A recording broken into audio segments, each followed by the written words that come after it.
Hello दोस्तों, नमस्कार। स्वागत है आप सभी का आपके अपने यूट्यूब चैनल पे। सबसे पहले दोस्तों आप लोगों को हैप्पी नवरात्रि। नवरात्रि स्टार्ट हो गई है। तो दोस्तों आप लोग जैसा कह रहे थे कि पजल के लेवल थोड़ा अप करिए, तो दोस्तों मैं आज आप लोगों को पीओ लेवल का एक क्वेश्चन करवाऊंगा जो कि प्रॉपर आरआरबी पीओ का लेवल होगा। तो आप दोस्तों आप लोगों को काफ़ी कुछ सीखने को मिलेगा। दोस्तों मेरी तबीयत अभी भी सही नहीं हुई है। आवाज़ में आप लोगों को डिफरेंस देखने को मिल रहा होगा। आवाज़ बिल्कुल भी सही नहीं है मेरी। पता नहीं क्या हो गया दोस्तों। दवा ले रहा हूँ पर वो सही नहीं हो रहा है। और दोस्तों आप लोग वीडियो को पॉज करिए और ख़ुद से बनाने की कोशिश करिए। उसके बाद मैं सिखाता हूँ। अब दोस्तों आप लोगों को काफ़ी कुछ सीखने को मिलेगा क्योंकि क्लर्क लेवल के क्वेश्चनों में सीखने को नहीं मिलता था। अब इन सब क्वेश्चनों में जब हाई लेवल के क्वेश्चन आएंगे पीओ के, और जब मैं मेंस के क्वेश्चन करवाऊंगा तो आप लोगों को सीखने को मिलेगा चीज़ें। तो उम्मीद करता हूँ कि इतनी बातें मेरी आप लोगों को समझ में आई होगी। तो चलिए दोस्तों मैं शुरू करता हूँ। दोस्तों अंत तक बने रहिएगा क्योंकि मैं एग्ज़ाम देने गया था, तो उसके जो एग्ज़ाम में जो मेरे शिफ्ट में जो क्वेश्चन आए थे उसके एनालिसिस के बारे में कुछ मैं बताऊंगा लास्ट में। एनालिसिस का क्या ही बताऊंगा, पर कुछ चीज़ें जो फैक्ट होंगी वो मैं लास्ट में बताऊंगा। तो आप लोग वीडियो के अंत तक बने रहिएगा। तो चलिए शुरुआत करते हैं, ज़्यादा नहीं बकवास करते हैं, शुरुआत करते हैं। 6 व्यक्ति FGI के Q और W ने एक ही वर्ष के 3 अलग अलग महीनों मई, जून और जुलाई के 7 या 14 तारीख को भाषण दिए। वे अलग अलग भाषाएं बोलते हैं, अंग्रेजी, हिंदी, उर्दू, बंगाली, मराठी और तेलुगु। देखिए दोस्तों यहाँ पे 6 लोग हैं और दो अलग अलग तारीख है और 3 महीने हैं। तो पहले पहले क्या करना होता है, जब ऐसे क्वेश्चन आते हैं हम लोग तुरंत स्लॉट तैयार करते हैं। तो स्लॉट को तैयार कर लेते हैं, उसके बाद में कंडीशन को नोट करेंगे। वही करते हैं शुरुआत में। मई, जून और जुलाई 7 और 14। तो 7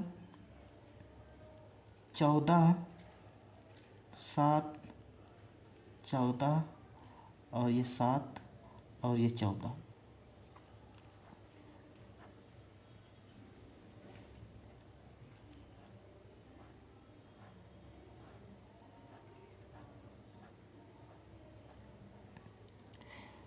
मई, जून और जुलाई। मई दोस्तों 31 का होता है और जून 30 का होता है और ये जुलाई जो होता है ये 31 का होता है। अब देखिए दोस्तों, जब हम क्लर्क लेवल के क्वेश्चन कर रहे थे तो उसमें कंडीशन नोट करने का ज़्यादा महत्व नहीं होता था। अब जब हम पीओ के क्वेश्चन में आएंगे और जब मेंस के क्वेश्चन में आएंगे तो उसमें कंडीशन को नोट करने का महत्व अब आप लोगों को समझ में आता आएगा कि कंडीशन को नोट करना कितना ज़रूरी होता है। तो जी ने तेलुगु बोलने वाले व्यक्ति से 3 व्यक्ति पहले भाषण दिया। देखिए जी जो है तेलुगु बोलने वाले 3 व्यक्ति पहले दे रहा है। अब इस कंडीशन को नोट करना पड़ेगा क्योंकि देखिए हम इस कंडीशन को किसी भी तरीके से कहीं भी रख नहीं सकते हैं, तो हमें नोट करना ही पड़ेगा। तो वही करते हैं। जी जो है 3 व्यक्ति पहले है तो मतलब बीच में 2 का गैप आएगा और ये तेलुगु से इस तरीके से। दोस्तों देखिए कंडीशन को ऐसे नोट करना होता है। डब्लू ने तेलुगु बोलने वाले व्यक्ति से ठीक पहले भाषण दिया। डब्लू जो है तेलुगु से ठीक पहले जब आता है तो साइड में एरो देते हैं। इतना अब तक आप लोगों को समझ में आ ही गया होगा। डब्लू से पहले उतने व्यक्तियों ने भाषण दिया जितने उर्दू बोलने वाले व्यक्ति के बाद दिए। डब्लू और उर्दू का यहाँ पर पेयर बनेगा।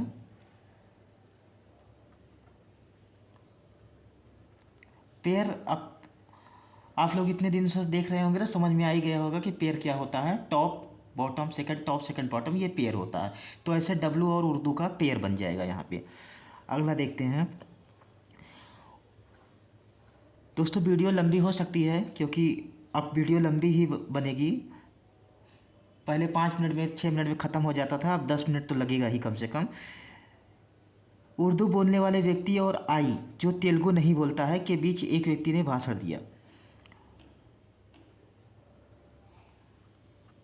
उर्दू और आई के बीच में एक व्यक्ति दे रहा है और आई जो है ये तेलुगु नहीं बोलता है, इतना कहा गया है, नहीं बोलता है, के बीच एक व्यक्ति भाषण दिया।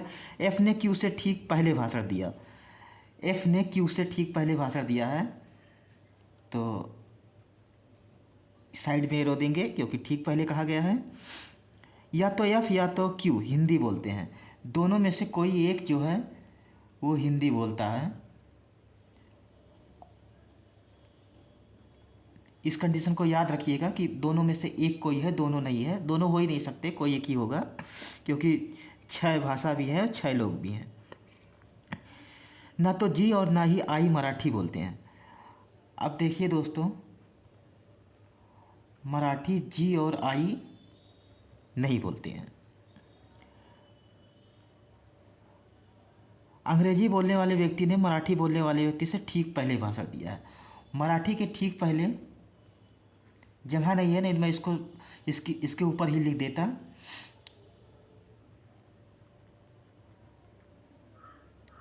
ये देखिए दोस्तों, कंडीशन हमारी सभी कंडीशन पूरी हो गई, अब कोई कंडीशन नहीं बचा है, अब इसकी ज़रूरत नहीं है हमें। कंडीशन नोट करने के बाद यही होता है कि हमें दोबारा क्वेश्चन को नहीं देखना होता है। क्लर्क लेवल क्वेश्चन छोटे होते हैं, इस वजह से वो स्क्रीन के सामने ही होते हैं, हमारे आंखों के सामने पूरा का पूरा क्वेश्चन होता है। ये जो होता है पीओ के क्वेश्चन, ये थोड़े लंबे होते हैं, तो ये पूरा आंखों के सामने नहीं होता, इस वजह से हमें कंडीशन को नोट करना पड़ता है। एक तो महत्व ये हो गया इसका कंडीशन नोट करने का। अब अगला महत्व मैं बताता हूँ, आगे धीरे धीरे समझ में आता जाएगा। यहाँ पर कंडीशन ख़त्म हो गई हमारी। दोस्तों कुछ बताना चाह रहा था मैं, वो भूल गया, चलिए कोई बात नहीं, उससे कोई मतलब नहीं है। यहाँ पर देखिए हम कौन सी कंडीशन से शुरुआत कर सकते हैं। शुरुआत करने के लिए कौन सी कंडीशन रखेंगे। देखिए दोस्तों, इतनी सी सारी कंडीशन है, 1 2 3 जितने भी है छोड़िए उसको। ये वाली जो कंडीशन है जी और तेलुगु वाली, इस कंडीशन से शुरुआत किया जा सकता है। दोस्तों इसको शुरू करने के लिए हम कैसे शुरुआत करेंगे। सबसे पहले मिनिमम होता है, मिनिमम पॉसिबिलिटी, उसी से स्टार्ट करते हैं। तो मिनिमम पॉसिबिलिटी क्या कहता है, या तो तेलुगु को पहले रखेंगे या तो जी को पहले रखेंगे। तो यहाँ पर मैं शुरू करता हूँ, जी को पहले रखता हूँ। मिनिमम पॉसिबिलिटी यही बनती है, क्योंकि जी सबसे ऊपर आएगा, उसके नीचे फिर तेलुगु आएगा। अब 2 छोड़ करके तेलुगु चाहिए, तो तेलुगु को यहाँ पर रख दूँगा। अब जब मैं तेलुगु को यहाँ पर रख दूँगा, अब अगली कंडीशन क्या है कि तेलुगु के जस्ट ऊपर डब्लू चाहिए, तो डब्लू को यहाँ रखेंगे। अब डब्लू से जो लिंक होती हुई कंडीशन है वो पेयर वाली है, डब्लू और उर्दू का पेयर है। डब्लू के ऊपर 2 है तो उर्दू के नीचे भी 2 होने चाहिए, तो 1 2। अब उर्दू रखने के लिए यहाँ पे जगह नहीं है, क्योंकि यहाँ पे तेलुगु आ गया है। अगर यहाँ पे तेलुगु आ गया है तो इसका मतलब ये जो हमारी पॉसिबिलिटी थी, ये हमारी पॉसिबिलिटी गलत होगी। अब हमें ये पता चल गया ये पॉसिबिलिटी गलत होगी। अब हम अगली पॉसिबिलिटी चेक करेंगे। तो जब अगली पॉसिबिलिटी चेक करेंगे तो देखिए दोस्तों, यहाँ पे मैं यही समझाना चाह रहा था कि क्या दिक्कत है। दिक्कत ये है कि जैसे हम जी को नीचे लाएंगे तो तेलुगु यहाँ पे आ जाएगा। अब एक पॉसिबिलिटी और निकल के आ जाएगी कि जी को यहाँ करें, तेलुगु यहाँ करें। तो अब हम क्या करेंगे, अब मिनिमम पॉसिबिलिटी हम तेलुगु से शुरू करेंगे। ये तरीका है दोस्तों, ये बहुत ही सॉलिड तरीका है कि 2 पॉसिबिलिटी में आपके क्वेश्चन बन जाएंगे। तो अब यही करते हैं कि तेलुगु को मिनिमम पॉसिबिलिटी लेके चलते हैं। अब दोस्तों ये क्वेश्चन पीओ का है तो समय तो लगेगा ही। तेलुगु को यहाँ पे मैं मिनिमम पॉसिबिलिटी के तहत लेके चलता हूँ, और तेलुगु के 2 छोड़ करके यहाँ पर जी है, और तेलुगु के जस्ट ऊपर डब्लू है। डब्लू यहाँ पे आ गया। अब डब्लू से पेयर चाहिए था, डब्लू के नीचे 1 है तो उर्दू के नीचे भी 1 होगा। ये दोस्तों समय बचाने का मतलब सॉलिड तरीका है, ऐसे करेंगे तो समय बचेगा। अब ये गलत हो जाएगा तो हम अगला चेक करना ही पड़ेगा हमें, क्योंकि फिर मजबूरी हो जाएगी। पर जहाँ तक होता है कि 2 पॉसिबिलिटी में सही हो जाता है, मतलब 60-70% चांसेस होता है कि सही हो जाता है। ये कंडीशन हमारी हो गई, ये कंडीशन हो गई। अब अगले कंडीशन देखते हैं। उर्दू से 1 छोड़ करके आई चाहिए। अब देखिए दोस्तों, उर्दू से 1 छोड़ करके ऊपर जा नहीं सकते, 1 छोड़ करके आई हमारा यहीं पर आएगा। ये हो गया, और आई को तेलुगु नहीं पसंद है, तो ये कंडीशन भी हमारी हो गई, ये हो गई, और ये हो गई, ये हो गई। अब देखिए दोस्तों, मराठी जो है आई और जी पर नहीं आएगा, मतलब मराठी यहाँ नहीं आएगा। और ये कंडीशन देखिए, मराठी के जस्ट ऊपर इंग्लिश चाहिए, तो 2 स्थान साथ में चाहिए, तो यही 3 स्थान है जहाँ पे साथ में रख सकते हैं। अब मराठी यहाँ पर नहीं आएगा, क्योंकि आई पर मराठी को मना किया गया। मराठी यही नहीं यहाँ नहीं आएगा, तो मतलब मराठी हमारा यहाँ आएगा। मराठी हमारा यहाँ आ गया और इंग्लिश हमारा यहाँ आ गया। इंग्लिश को यहाँ रख देंगे। दोस्तों राइटिंग पे मत जाइएगा क्योंकि मैं थोड़ा टाइम बचाना चाह रहा हूँ। ये कंडीशन हमारी हो गई। मराठी और आई जी पर नहीं है, ये कंडीशन हमारी हो गई। एफ़ और क्यू बचा हुआ है, तो एफ़ और क्यू को साथ में जगह चाहिए क्योंकि ये जस्ट ऊपर है, तो क्यू हमारा यहाँ आएगा, एफ़ यहाँ आएगा। अब देखिए दोस्तों, या तो एफ़ पर हिंदी चाहिए या तो क्यू पर। क्यू पर तो उर्दू आ गया, तो मतलब एफ़ पर हिंदी आएगा। तो एफ़ पर हिंदी को रखते हैं। एक हमारा लैंग्वेज बच गया है और एक जो ये बच गया है, जो भी बच गया है उसको रख देंगे। लैंग्वेज हमारा शायद बंगाली बचा होगा क्योंकि बंगाली मुझे याद है कि एक लैंग्वेज ये था, और ये जो था ये मुझे याद नहीं है कि क्या था। जो भी था चेक करता हूँ यहाँ पे, देखते हैं कौन सा बचा हुआ है। एफ आई के बचा हुआ है, के को रख देते हैं। अब देखिए दोस्तों, सारी कंडीशन हमारी जो है सेटिस्फाई है, मतलब सहमति है पूरी। तो इस वजह से हमारा ये जो था ये सही हो गया, अरेंजमेंट हमारा बना है। दोस्तों ये प्रॉपर आरआरबी पीओ का क्वेश्चन है, पीओ प्रीलिम्स का क्वेश्चन है। तो उम्मीद करता हूँ कि आप लोगों को समझ में आया होगा। और जो दो पॉसिबिलिटी और बन रही थी, अगर आप उसको बनाएंगे, उसमें उलझेंगे तो कहीं ना कहीं गलत हो जाएगी। और ये जब मिनिमम पॉसिबिलिटी, अब ये आप लोगों को समझ में आया होगा कि मिनिमम पॉसिबिलिटी का महत्व क्या है। ये तरीका है दोस्तों पजल को सॉल्व करने का। तो दोस्तों वही है, आशा करता हूँ कि आप लोगों को समझ में आ गया होगा। समझाने की बहुत अच्छे से कोशिश की है मैंने, समझ में आया हो तो वीडियो को लाइक करिए। चैनल पर नए आए हो तो चैनल को सब्सक्राइब कर लीजिएगा। सब्सक्राइब एक ही बार करिएगा, बहुत लोग 2 बार करते हैं तो हट जाता है। और लाइक भी एक ही बार करिएगा या 3 बार करिएगा।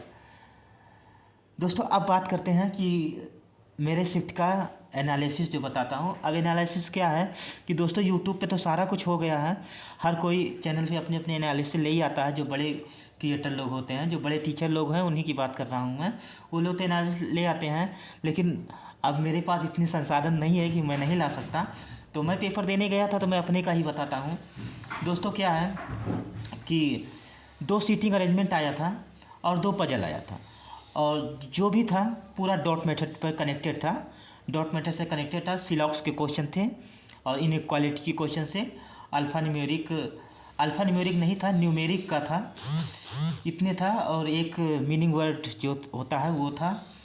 इतने क्वेश्चन थे और प्रॉपर क्लर्क लेवल का ही था। मेरा फर्स्ट शिफ्ट में पड़ा था, इस वजह से 21 को था, तो प्रॉपर क्लर्क लेवल का ही था। और दोस्तों मेरी तबीयत थोड़ी सही नहीं थी, इस वजह से अटैम्प्ट मेरा थोड़ा कम गया है, 79 ही गया है। और अगर तबीयत सही होती तो खींच के मैं और ले जाता। मेरे मैथ में थोड़े कम अटैम्प्ट हुए, 28 अटैम्प्ट हुए थे मैथ में, और इसमें मैंने 33 अटैम्प्ट किया था। तो यही था। और दोस्तों मैं आप लोगों को एक बात और समझा दूं कि क्या है कि मेरी आदत ये है कि मैं जो है एक ही पेज में, जब वहाँ पे सीट देते हैं रफ सीट, तो मेरी आदत शुरू से बन चुकी है, मैं एक ही पेज में पूरा एग्ज़ाम ख़त्म कर देता हूँ। मतलब मैं इतना कम जगह लेता हूँ कि एक ही पेज में ख़त्म कर देता हूँ, और मुझे दूसरे पेज की, दूसरे पन्ने की ज़रूरत भी नहीं पड़ती। एक ही में हिंदी, इंग्लिश, और ये जो होता है, हिंदी कह रहा हूँ, इंग्लिश, रीजनिंग और ये मैथ, हम एक ही पन्ने में मैं ख़त्म कर देता हूँ। तो आप लोग ऐसा मत करिएगा, पूरा प्रॉपर अच्छे से जगह ले करके सॉल्व करिएगा। इससे क्या होता है, एक क्वेश्चन दोस्तों उसमें इस तरीके से सेट किया गया था रीजनिंग का, मतलब आप लोग जितना भी पढ़ेंगे, जो ये लोग पढ़ाते हैं वो चीज़ें तो अलग हैं, ये लोग जितने भी पढ़ाते हैं और जो वो लोग क्वेश्चन सेट करते हैं जो एग्ज़ाम में आते हैं, वो क्वेश्चन अलग ही लेवल के होते हैं, कुछ ना कुछ चीज़ें अलग होती हैं। अब अलग क्या था मैं बताता हूँ आप लोगों को। डायरेक्शन डिस्टेंस का एक क्वेश्चन आया था दोस्तों। तो डायरेक्शन डिस्टेंस का क्वेश्चन था, कुछ था नहीं उसमें, आराम से बन जाने वाला क्वेश्चन था। तो मैंने क्या किया, मेरी आदत है कम छोटे छोटे बनाने की, कम जगह बनाने की। तो जब मैं बना रहा था तो जब लाइन उसमें आई तो वो ओवरलैप हो गया। अब दोस्तों वो ओवरलैप हो गया, ओवरलैप हो जाने के कारण लाइन एक दूसरे पे ओवरलैप हो गया। मैं कंफ्यूज हो गया। तो मैं कंफ्यूज हो गया तो क्या था कि मुझे उसको दोबारा बनाना पड़ा, दोबारा क्रिएट करना पड़ा। अब एक ही क्वेश्चन को मैं 2 बार बना रहा हूँ, तो वहाँ पे टाइम लग गया। पर क्या था कि मेरे पास इतना समय बचा हुआ था रीजनिंग में, रीजनिंग में मेरे पास इतना समय जो है बचा हुआ था, तो इस वजह से मैं दोबारा बना पाया और दोबारा बना के मैं अटैम्प्ट भी कर पाया।